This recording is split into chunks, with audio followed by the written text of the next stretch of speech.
Welcome to the SVG-TV news for today, Monday, July 11th. I am Khalil Kato with the details.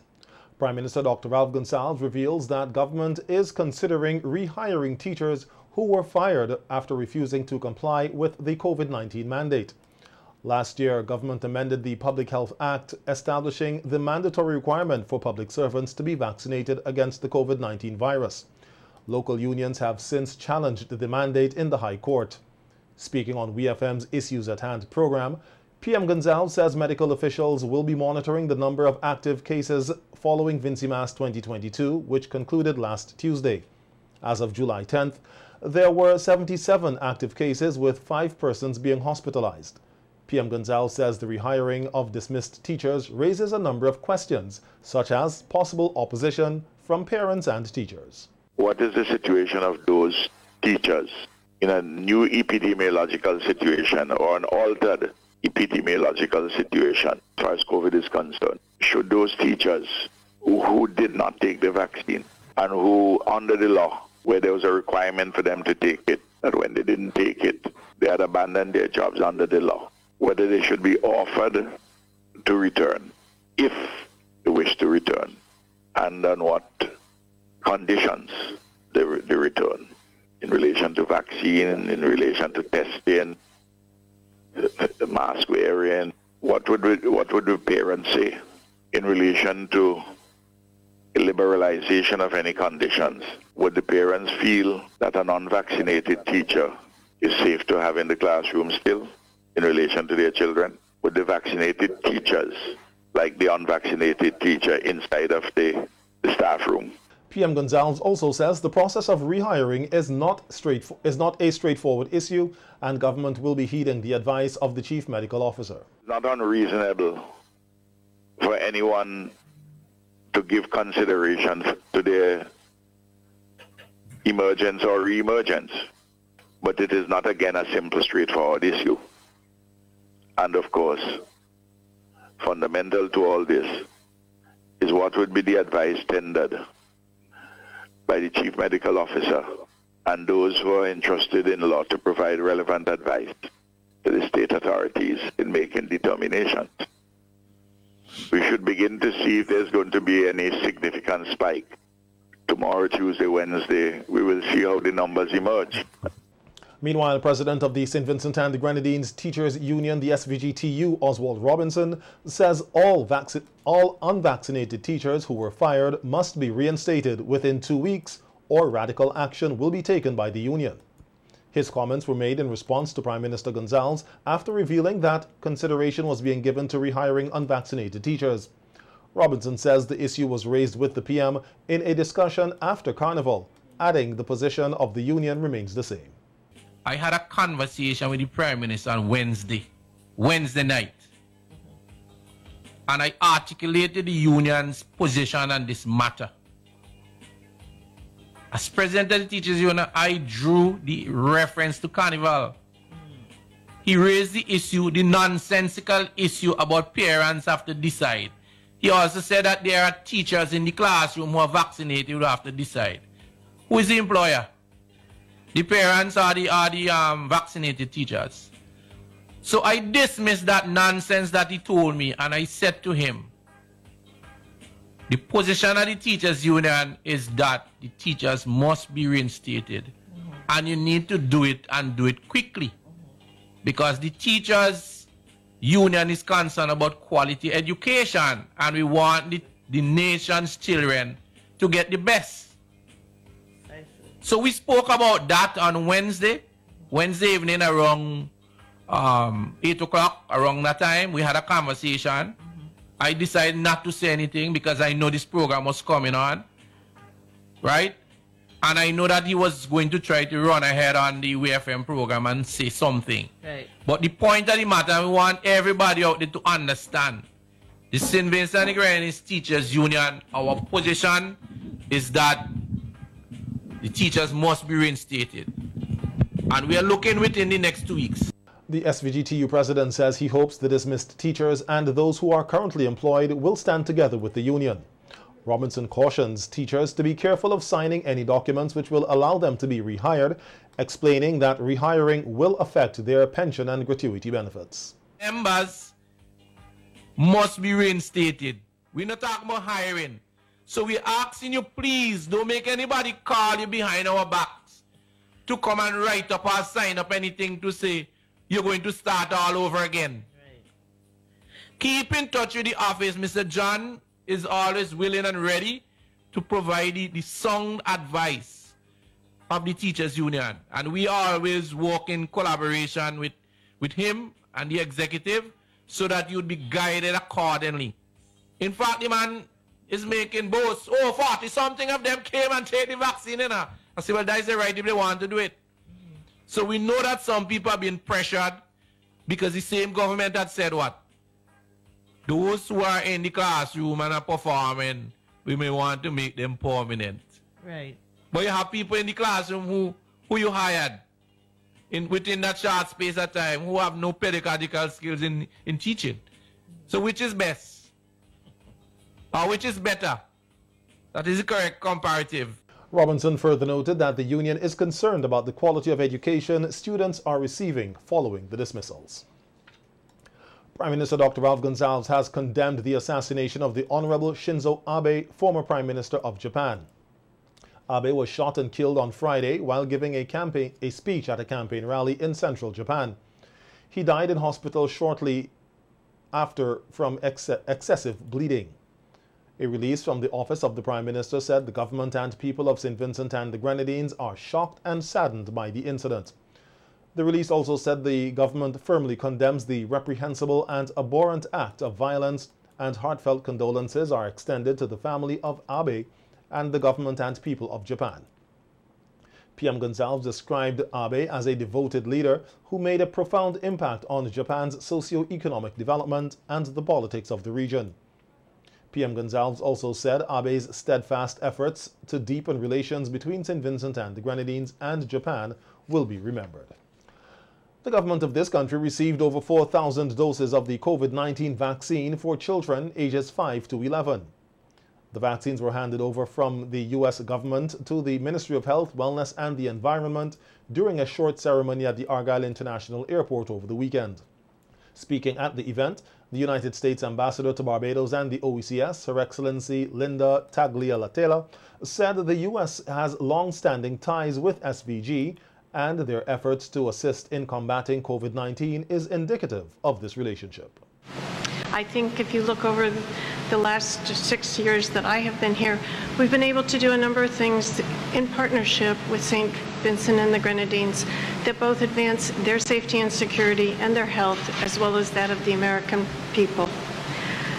As the Foreign Minister said, the United States has donated over 100,000 doses of COVID vaccines, adult vaccines, in the last 2 years. Minister of Health Sinclair Prince said his ministry has taken a strategic approach to dealing with COVID-19 and other illnesses such as monkeypox. As I said, the ministry's strategic approach to the maintenance of health in St. Vincent and the Grenadines during this COVID-19 pandemic includes risk communication, early detection and containment of the virus to prevent spread, minimization of morbidity and mortality, the maintenance of essential services, including health and education, and building resilience to ongoing and future health security threats, such as the new kid on the block, monkeypox.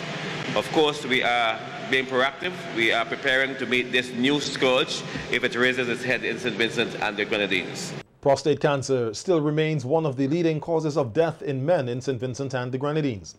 This is according to Daniel Campbell, the new president of the Rotary Club SVG, who was at the time speaking on the Agency for Public Information's morning talk show. Campbell's comments were made against the backdrop of an upcoming cancer drive the Rotary Club will be hosting to increase awareness of the different types of cancers. The main killers of men, certainly, yeah. So we hear lots of, you look in the newspaper every day, somebody got killed, no. Prostate cancer is one of the main killers of men in St. Vincent. And it's my boards and my passion to develop and implement a long-term, medium to long-term prostate cancer awareness and reduction drive, because prostate cancer is all about prevention, detection, early detection, prevention. And as you know, sometimes a lot of guys have hesitance and sometimes even perceptions about the tests you have to do to detect prostate cancer, but it's just one of the few different ways you could use to detect prostate cancer. In addition to raising awareness of prostate cancer, the newly appointed president highlighted that there are also plans to facilitate the training of local health professionals in the screening and diagnosis of breast cancer. We have actually been very fortunate, very, very fortunate with the hard work of Dr. Janelle Allen in particular, who was first introduced to the Rotary Club through the Taiwan Embassy, through the local Taiwan Embassy and the Rotary Club of Taipei Prosperity. I hope I pronounced that correctly. We'll be partnering with the Rotary Club of Taipei Prosperity and the Ministry of Health locally to raise breast cancer awareness, as well as implement training of local health professionals in the screening and diagnosis of what you would say breast cancer, right, using mobile ultrasound equipment. So this is new equipment that would be introduced to St. Vincent. They would be trained with it from the Taiwanese professionals involved in the Ministry of Health, able to administer mainly to rural areas, women in rural areas. That's the target, but it's open for you know, women across St. Vincent, free of cost, either at their home or the local nearest community center, wherever it's most convenient. So we're still working on the logistics, and this will be implemented over a 2-year period. And this is the first phase. After 40 years old at least, every guy should be getting that test.